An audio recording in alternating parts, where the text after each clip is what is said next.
In this class, we're going to start with the very first part of our progression series. And so we're going to go over three iterations that we're going to build into what our final progression is going to be later.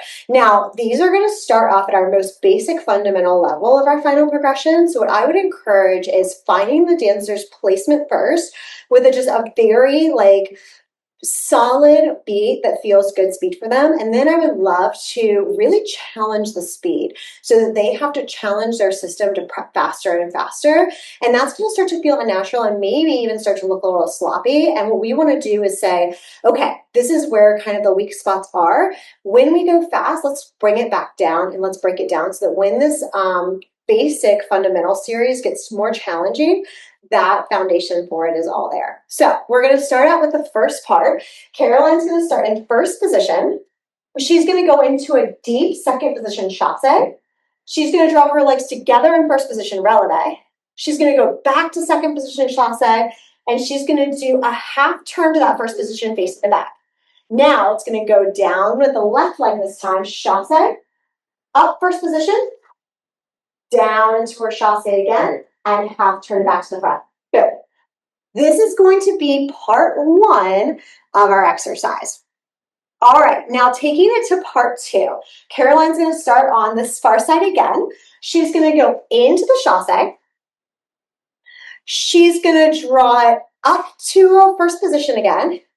She's going to go down to that second position chasse, and now she's going to do the same half turn but connect a coupe going en dehors to the back. Chasse out of that coupe, zipping it up, chasse out, coupe. Good. So it's going to go down and up and down coupe, down and up and down coupe. We're really going to challenge our dancers to really get into this plie without releasing back. So it's a nice long plie, but then also as they're going to go into that opposite direction, we want to make sure that they're not already twisting to get there, that they're still completely square and stable to the front, still completely working their turnout before they go into that coupe.